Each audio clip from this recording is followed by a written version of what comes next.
Dikasih hanya 5 menit ya, Pak ya. Oke. Yang paling penting mungkin ya menurut saya supaya ada manfaatnya buat bapak-bapak, ibu-ibu yang bisa disampaikan dan kaitannya juga ke kami di pengadilan. Karena sedikit banyak apa yang terjadi di masyarakat Kabupaten Malang itu menjadi tanggung jawab kami untuk memikirkan bagaimana menyelesaikannya. Oke. Seperti yang disinggung oleh Bu Sri tadi, salah satu masalah yang menurut saya muncul sering terjadi di Kabupaten Malang ini itu adanya anak-anak dengan anak-anak lainnya melakukan hubungan seksual. Dan itu muncul tidak sedikit dan nggak di sini aja sih memang. Solusi dari masalah ini sebetulnya ada dalam undang-undang, bahwa undang-undang memang membatasi batas izin untuk memberi bagi orang Indonesia untuk menikah itu usia 19 tahun. Namun ketika anak itu sudah sangat-sangat ingin menikah dengan pasangannya, orang tua dari kedua belah pihak boleh datang ke pengadilan negeri Kepanjen bagi yang non-muslim, tapi yang muslim ke pengadilan agama untuk mengajukan permohonan dispensasi nikah. Apa itu dispensasi nikah? Sebetulnya negara kita tidak menghalangi untuk nikah ini, tapi dari proses ini nanti hakim akan menilai apakah orang tua ini bertanggung jawab masalah ekonomi terhadap anak-anak yang dinikahkan mereka. Kemudian apakah salah satu, khususnya mungkin yang perempuan, itu dipaksa atau tidak dalam hal menjalani pernikahan tadi. Nah, jadi saya rasa itu perlu kita sosialisasikan agar tak ada lagi anak-anak yang mungkin karena birahinya, maksudnya dari sisi kemanusiaannya dia punya birahi, tapi kemudian melampiaskan dengan cara yang salah. Kalau memang sudah ada yang sudah sama-sama nggak bisa dipisahkan lagi, monggo lebih bagus dinikahkan daripada mungkin masalah pidana kemudian. Karena di satu sisi, dari pengalaman saya ketika menangani kasus seperti ini, salah satunya sudah hamil, saya nggak mau memisahkan mereka, nggak mau intinya mempidana, bukan pidana solusi utama. Saya coba tanya ke bapaknya, ke ibu dari si laki-laki, sampean bisa urus nggak ini? Bisa nyatukan mereka atau enggak? Awalnya mereka nolak, seakan-akan menjadi orang tua yang nggak bertanggung jawab, nggak peduli dengan nasib yang si perempuan. Seakan-akan yang salah itu hanya perempuan, si laki-laki yang membuahi nggak salah. Jadi dia mau pergi. Saya menggunakan sedikit kekuasaan saya sebagai hakim. Saya bilang, kalau sampean nggak bisa menikahkan mereka, anak sampean saya masuk penjara. Ya, saya bukan benar-benar putih ya, tapi itulah solusi yang menurut saya waktu itu terbaik untuk kedua anak ini. Kalau saya ingin penjara, lalu bagaimana dengan nasib si perempuan? Hamil, anaknya lalu gimana? Nasib kedepannya gimana? Siapa yang tanggung? Nah, segala macam lah kan? Menurut saya itulah solusinya. Kedua, tentang ini tadi, saya catat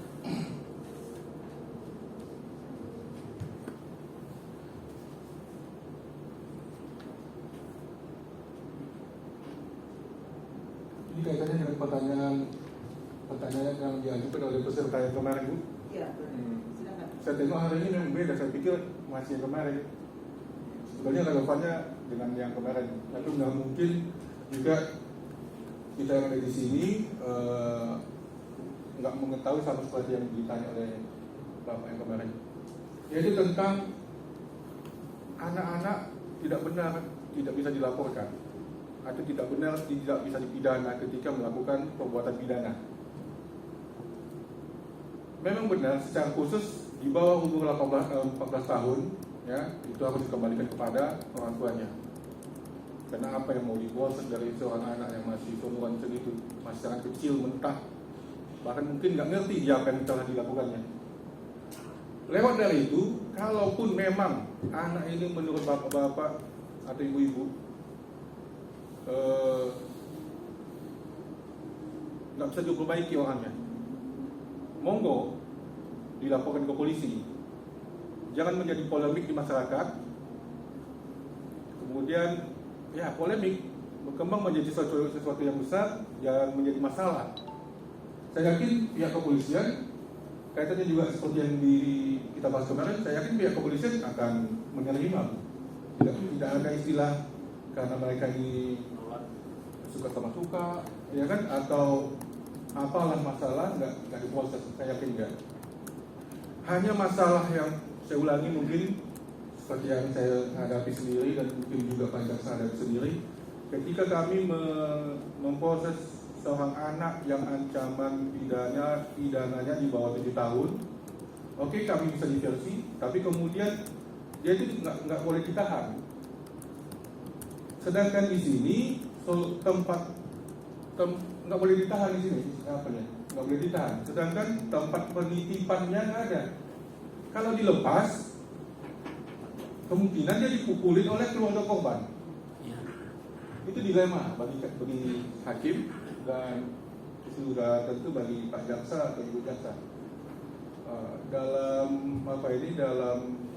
forum ini mungkin baik bapak-bapak atau ibu-ibu yang punya tempat mungkin bisa berkonsolidasi dengan Bu Sri dari ya untuk ya secepatnya menyiapkan tempat itu, kemudian berkoordinasi dengan pihak kejaksaan. Karena dalam proses persidangan itu prinsipnya kan musyawarah. Saya cenderung akan bertanya kepada Pak Jaksa, Pak Jaksa, saya maunya anak ini dikembalikan kepada orang tua misalnya, ya kan? Ternyata orang tuanya nggak ada, atau dalam kasus tadi dia nggak bisa ditahan, kita keluarkan begitu saja, dia mati dibantai oleh pihak korban. Jadi dalam forum ini selain dari yang tadi, saya juga memohon kepada ibu dan bapak-bapak ibu semua, saya yakin bisa memberi solusi untuk ini, itu menyiapkan tempat penitipan. Terima kasih. Saya tutup. Assalamualaikum warahmatullahi wabarakatuh.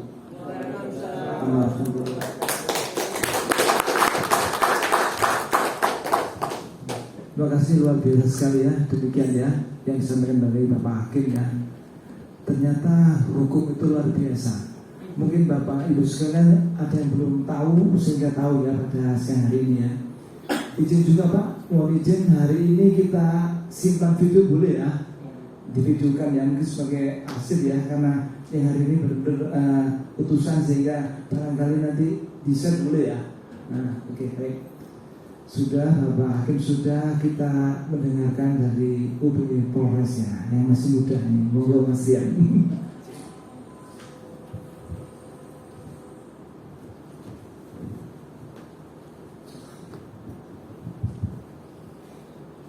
Assalamualaikum warahmatullahi wabarakatuh. Mohon izin untuk Bu Sri sama Mbak Yani dan Bapak Ibu sekalian yang hadir pada saat ini. Di sini saya akan menjelaskan terkait dengan perkara tindak pidana kekerasan seksual maupun untuk korban sendiri, korban anak itu kebanyakan di Kabupaten Malang sendiri. Banyak laporan di Polres itu terkait mungkin penganiayaan, persetubuhan yang terjadi. Kadang ada juga yang laporan dari pondok. Kemarin itu bulan Mei ada 3 laporan dari pondok. Mungkin penganiayaan dari Bulu Lawang kalau tahu. Nah, di sini saya mengarahkan aja mungkin untuk sistem pelaporan di Polres sendiri, ya kan? Mungkin dari pihak korban maupun pelapor juga kadang kesulitan untuk ke Polres karena mungkin pelayanan kita kurang atau tidaknya kan tergantung dari kitanya. Maka dari itu mungkin kalau ada laporan, ya kan, laporan ada kasus penganiayaan ataupun persetubuhan atau yang lain terkait kekerasan seksual terhadap anak ataupun perempuan, nggak apa-apa, langsung aja menuju ke Polres. Nanti di sana bisa diarahkan ke SPKT, bagian SPKT depan. Di SPKT sendiri di sana ada bagian konsultasi. bagian reserse anggota kami, ya kan, untuk menerima laporan. Pertama awalnya kita konseling arahnya perkara ini kemana, atau mungkin agak rancu atau gimana. Kita buatkan laporan berupa berita acara wawancara, yang mana kalau itu tidak pidananya jelas, istilahnya tentang persetubuhan, ya kan, kita buatkan laporan. Tapi di sini kadang banyak pelapor yang agak bingung, kadang kesulitan untuk laporan karena mungkin saling bantah membantah, ya. Di sana kan konseling di sana. Kita bantah membantah tentang apakah tindak pidana ini bisa diajukan atau dibuatkan LP atau tidak. Kalau kita seperti kasus mungkin pemerkosaan yang niatan dari korban sama terlapor ini antara suka sama suka, mungkin dalam undang-undang agak sulit untuk pembuktiannya. Kita kadang bisa mengarahkan laporan itu lewat pengaduan, bukan laporan polisi. Namun laporan sama pengaduan ini sama akan kita lakukan penyelidikan untuk mencari peristiwa pidananya di mana, kan? Dari laporan polisi atau pengaduan kita bisa minta ke SPKT, bagian SPKT untuk dibuatkan di situ. Setelah itu kita proses mungkin sekitar 1-2 hari untuk disposisi ke penyidiknya. Setelah itu dari penyidik kita memanggil korban sama pelapor. Kita menggali peristiwa pidananya ada atau tidak. Kita di sini kesulitannya terkait pelapor yang menanyakan kemungkinan laporan di polisi itu lama, prosesnya lama. Kita itu di sana bukannya lama, kita kadang terkendala dengan mungkin pihak pelapor datang, kita panggil datang lama, kemudian korban, ataupun paling sulit kita manggil terlapornya. Terlapor kadang kita panggil, kita kirim undangan, dia sampai nggak hadir 2 kali, 3 kali nggak hadir. Kita solusinya bisa kita tingkatkan sidik. Kalau peristiwa itu memang benar ada, ya, tingkat penyelidikan ke penyidikan, kita kan mencari peristiwa pidananya ada atau tidak. Setelah kita tingkatkan sidik, barulah di sana kita ada upaya, istilahnya untuk memanggil si terlapor dengan upaya paksa pemanggilan itu sampai 2 kali sampai 3 kali. Kalau memang tidak ada dan dari desa pun menjelaskan atau memberikan surat bahwa si terlapor ini emang tidak ada di tempat, kita bisa terbitkan BPU. Atau mungkin ada di tempat, ya kan? Ada di tempat, tapi orangnya nggak mau hadir. Kita ada upaya seperti surat perintah membawa saksi. Nah di sini kadang masyarakat memikir polisi ke sana dengan banyak, ya kan? 5 orang sama 6 orang sama buser kalian, kan mandang masyarakat orang itu salah apa sih, ya kan? Siapa pelaku kayak gitu gini-gini, ya kan? Biasanya gitu. Kadang kita pernah kemarin kejadian, kita itu manggil sampai 3 kali, dia nggak hadir. Pada saat itu kita terbitkan surat perintah membawa. Namun setelah datang ke sana, orangnya ada perempuan, kita bawa, orangnya istilahnya nolaknya itu dia tidak menerima surat panggilan pertama maupun kedua. Tapi kita tetap bisa membawa ke Polres untuk cuma dimintai keterangan. Apakah benar peristiwa ini ada dan benar apakah mereka melakukan? Banyak kan tersangka atau mungkin terlapor, dia banyak yang tidak mengakui terkait kasus persetubuhan, kan gitu. Kita mungkin bisa dapat dukungan alat bukti seperti halnya keterangan dari korban maupun pelapor dan juga hasil visum dari RSUD. Kita biasanya koordinasi RSUD Kanjuran, koordinasi sama itu. Di sini kita meskipun tersangka terlapor, kita minta keterangan, dia nggak memberikan keterangan secara benar atau tidak melakukan, kita bisa menetapkan mereka sebagai tersangka dengan adanya 2 alat bukti yang cukup terkait keterangan korban saksi yang lain yang mendukung korban dan juga alat bukti berupa surat, yaitu hasil visum dari korban yang menyatakan memang benar terjadi persetubuhan. Nah, terkait itu setelah kita tetapkan tersangka baru kita panggil, kita periksa maupun dianggaran, kita bisa rekomkan ke pimpinan apakah bisa dilakukan penahanan atau tidak. Tapi terkadang untuk dewasa kebanyakan kita lakukan penahanan. Tapi kalau anak-anak terkait dengan undang-undang sistem peradilan anak juga, untuk hukum mungkin solusi terakhir. Kalau anak kemudian untuk solusi terakhir kita biasanya itu orang tua kita panggil, kita buatkan surat, istilahnya bukan jaminan, surat pernyataan bahwa orang tua berani bertanggung jawab apabila Polres memerlukan si terlapor ini anak untuk hadir, atau kadang kita bebankan untuk wajib lapor setiap hari Senin atau Kamis.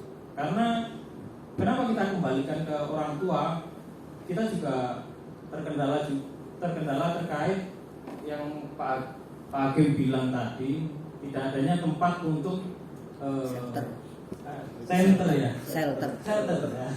Terkait dengan shelter itu kita nggak ada. Mungkin untuk kedepannya bisa diadakan atau bisa nanti ada biar dipermudah untuk para pelaku, istilahnya pelaku untuk anak-anak.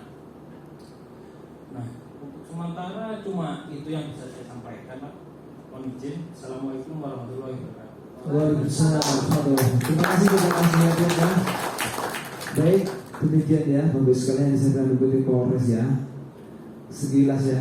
Kalau dari Bapak sekalian ingin jadi Polres, ada yang mau pilih dari polisi atau ingin jadi temannya polisi polisi aja?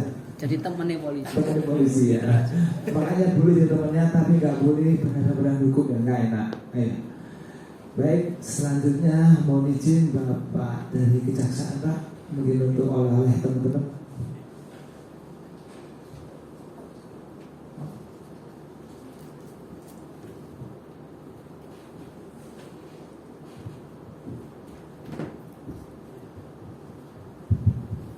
Bismillahirrahmanirrahim. Assalamualaikum warahmatullahi wabarakatuh.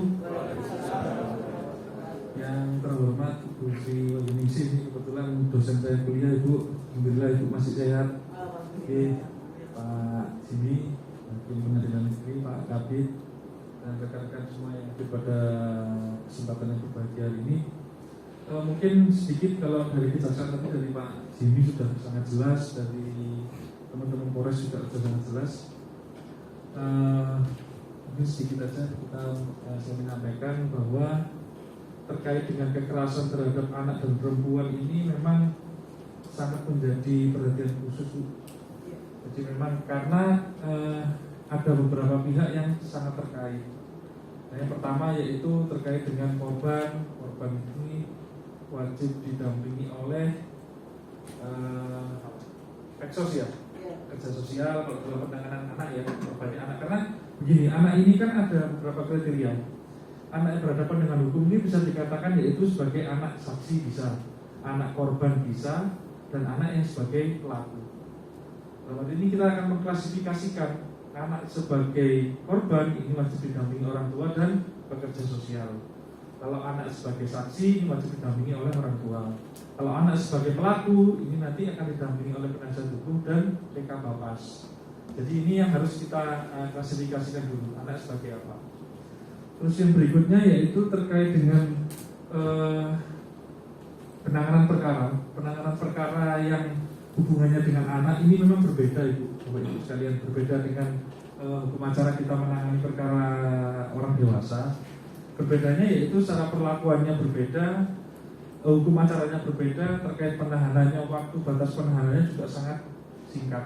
Jadi memang kita kalau menangani perkara anak ini mau nggak mau kita harus cepat, mulai proses penyidikannya di kepolisian, apalagi pihak kepolisian melakukan penahanan. Karena di tingkat penyidikan pihak kepolisian ini hanya bisa menahan yaitu selama 7 hari dan diperpanjang kami penuntut umum selama 8 hari. Jadi 15 hari itu harus sudah kelar penyidikannya. Kalau tidak kelar, berarti anak ini harus bebas demi hukum, harus dikeluarkan. Begitupun juga di kami, setelah kami menyatakan lengkap berkas perkara tersebut, kami melakukan penahanan lanjutan, kami hanya punya waktu 5 hari, Bapak Ibu. Jadi kami hanya punya waktu 5 hari untuk menyelesaikan perkara ini, segera kita limpahkan ke pengadilan. Kita bisa perpanjang selama 5 hari. Begitupun juga di Pak Hakim di pengadilan juga seperti itu, hanya bisa melakukan penahanan selama 10 hari dan dapat diperpanjang 15 hari. Ya Pak Jimmy, kalau saya nggak salah. Jadi sekitar 25 hari kalau kita melakukan penahanan terhadap anak harus sudah diputus oleh pengadilan. Entah itu nanti putusannya berupa pemidanaan penjara ataupun tindakan ataupun dikembalikan kepada orang tua. Jadi memang kita hanya benar-benar harus cepat, penanganan cepat dan tepat, Bapak. Itu yang harus penting. Karena hak-haknya anak ini benar-benar harus kita akomodir. Terkait dengan undang-undang terbaru, Bu Sri Wahyuningsi mohon izin, tadi saya juga sempat baca, saya baru baca